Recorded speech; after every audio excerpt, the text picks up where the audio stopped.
I'm Frank Garza, and welcome to Here and Abroad, a podcast that follows the U.S. men's national team and their player pool across Europe, MLS, or wherever else they play their club football. On today's show, I'm going to share 3 things I'll be keeping my eye on regarding the USMNT over the next couple of weeks. Those 3 things are the head coaching search, how the rest of the summer transfer window shakes out for some U.S. internationals, and then the start of the European season. Let's start, of course, with the head coaching search, because I know that's really on top of everybody's mind. And I'm not going to talk about so much all the different candidates, because it seems like there's just a new rumor that comes in and out all the time. But one thing I do want to talk about is the timeline. Okay, so when Greg Berhalter was relieved of his duties, Matt Crocker said his goal was to have the next USMNT head coach in place by the September friendlies. Now, those 2 friendlies are scheduled for September 7th and 10th. The international window is from September 2nd through 10th. And what I've noticed over time is that a lot of times on the Wednesday before the international window, that's when the roster comes out. It's not always like that. It's not always perfect. Sometimes a few days late, a few days early, but plus or minus a few days, I would expect the roster for those September friendlies to be announced somewhere around August 28th. So this podcast is being published on August 7th. So that means we're only 3 weeks away, from that date. And so think about that. Even if a new coach was named by tomorrow, that gives them, 3 weeks to try and put a roster together. But they're likely going to have some kind of a transition. If it's a coach who is leaving an existing job and coming to this new job, they're going to have to, transition out of that. Even if it's somebody who's not in a coaching position right now, maybe they're going to have to move their family, from Europe over to the U.S., something like that. So I guess what I'm saying is we're kind of getting close to the point where I think if we don't get an announcement in the next week or so, I would expect that an interim coach could be named for these September friendlies. Again, even if a coach gets named before then, once you get a certain point out, you need to have somebody starting to take a look at rosters, working with clubs, and putting that roster together. So I think this next week, 10 days is going to be key to see if we can get somebody in place by then. And if not, there's a good chance at least we'll have an interim coach for these September friendlies. The other thing I'll be watching is some of these head coach openings at other clubs or some of these events like the Olympics that have been going on to see how some of these things, shake out. Because that could have an impact on the USMNT head coaching search. For example, say there's somebody who's waiting to get done with the Olympics, like Thierry Henry is going to be coaching France in the Olympic gold medal game this Friday. Hervé Renard just finished coaching the French women's team, in Olympics. He's been a candidate, that some people have talked about. And then like the England's national team coach is still open. Maybe there's somebody out there who is waiting to see if they get that job first. Maybe they prefer that over the U.S. job. And maybe once that England coach is named, that takes some candidates who are on the fence about the U.S. job and makes them want to say yes. One favorite for the England national team head coach has been Eddie Howe, Newcastle manager. If he leaves Newcastle and takes over for England, that's going to be a Premier League head coach position is open. So somebody like a Pochettino, Thomas Tuchel, who'd probably rather get another Premier League head coaching job versus a U.S. head coaching job. I'm just speculating there.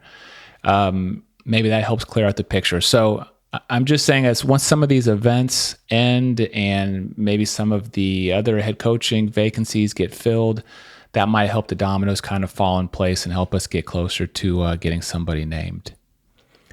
Okay, the other thing I want to talk about, number 2, is the summer transfer window. So there really hasn't been much settled so far for USMNT players that we've been expecting to make a transfer this summer.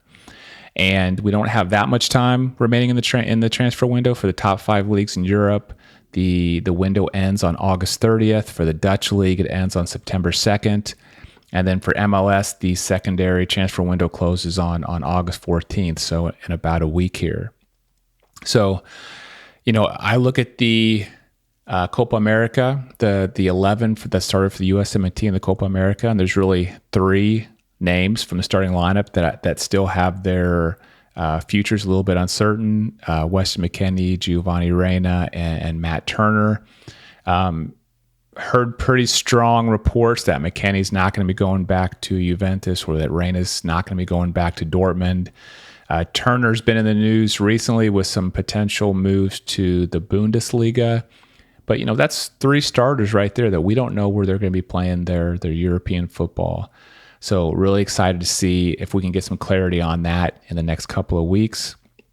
Other players, you always hear rumors. I've heard Johnny Cardoso is getting looked at by some of the elite clubs in the world, to potentially leave Real Betis. I don't know how real that is, but he's somebody that you see in the news from time to time about this summer transfer window.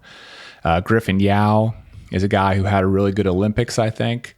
There's been talk about him maybe moving up to one of the top tier clubs in the Belgian Pro League from Westerlo. So it's just going to be really interesting to see how these next couple of weeks play out, but especially with McKennie, Reyna, and Turner, I'm really going to be keeping my eye, on those 3. And then the third and final thing I'm going to be keeping my eye on is the start of the European season. Over the next 2.5 weeks, pretty much all of the leagues in Europe are going to be kicking off. It's going to start this weekend, the weekend of August 10th, with the Eredivisie, the Dutch League, and the English Championship. So what am I going to be watching for in those leagues? Well, I'm going to be watching PSV. Of course, Serginho Dest is still recovering from injury, but we have Malik Tillman and Ricardo Pepi there. I'm going to be seeing, is Ricardo Pepi getting any more playing time? Or is it going to be exactly like last year where Luke de Jong gets all the playing time, Ricardo Pepi doesn't get really any starts? I'm just curious to see if they're going to change it up at all. I know Luke de Jong's still going to be the starter, but will there potentially be some more rotation? They've already played the Dutch Super Cup. I don't think Ricardo Pepi came on till the 90th minute or so, and so it doesn't look too promising, but I'm going to be keeping my eye on that. And then in the English Championship, I'm curious to see how Brendan Aronson, how his return to Leeds goes. How's the crowd welcoming him? How's he fitting in back with a lot of his teammates there as they fight to try and get promotion this year? The following weekend, the weekend of August 17th, the Premier League, La Liga, Serie A, and Ligue 1 all kick off. And what I'm really excited to see here is the new coaches in Serie A, especially Paulo Fonseca with AC Milan. Really curious to see what he does with Christian Pulisic. Does Christian Pulisic just go back out to the right wing? There's been rumors that potentially he could play the number 10 more. Samu Chukwueze really came on at the end of last season and seems to be playing a lot better. How does that work out with potentially him and Pulisic both there on the right wing? Is there going to be a competition there? I'm just really excited to see how the team plays, and especially how Pulisic plays under the new head coach. And then Yunus Musa's there as well. What does the new coach think of him? And is he giving Yunus Musa some minutes? Juventus as well has a new coach, Thiago Motta. He's pretty much already stated that Weston McKennie's not in his plans, but what about Tim Weah? Tim Weah has seen some minutes in some of their preseason tour, some of their summer friendlies. Really curious to see what kind of minutes he gets and how the new coach uses him. And then also that weekend, AS Monaco will be kicking off their season. Really excited to see if Fuller and Balogun can step up this season and have a better season. Last year's first year at Monaco went about okay, but a lot of people wrote it off as, it takes a full season to kind of transition to a role like his, a team like his. But this is the season where I think he really needs to perform, or they may not wait around for him, too much longer. And so really hoping he can get off to a good start with AS Monaco and get some goals. And then the following weekend, the weekend of August 24th, the Bundesliga kicks off. As I mentioned, there are some rumors that Matt Turner was getting some interest from some teams in Germany. Be curious to see if that works itself out. Joe Scally was kind of in and out of the starting lineup for Gladbach last year. Be curious to see if he can cement a starting spot for himself. And then Pellegrino Matarazzo, the head coach of Hoffenheim, American, had been in the room reel for a USMNT head coaching position. Doesn't look like that's going to happen now that new reports are coming out. But really excited to see what he can do at Hoffenheim. They're going to be playing in the Europa League this year, and so I'm just hoping that Hoffenheim can continue to do well. Materazzi can continue to do well, because an American coach over in Europe who's doing well is a good thing for the the American soccer ecosystem as a whole. So there you go. Those are 3 things I'll be keeping an eye on over the next few weeks for the U.S. men's national team.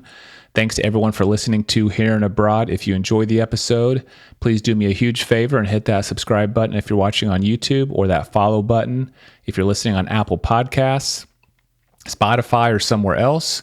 Thanks so much. I'm Frank Garza. You can follow me on X at FrankGarza007, and I'll be back next week with a new episode.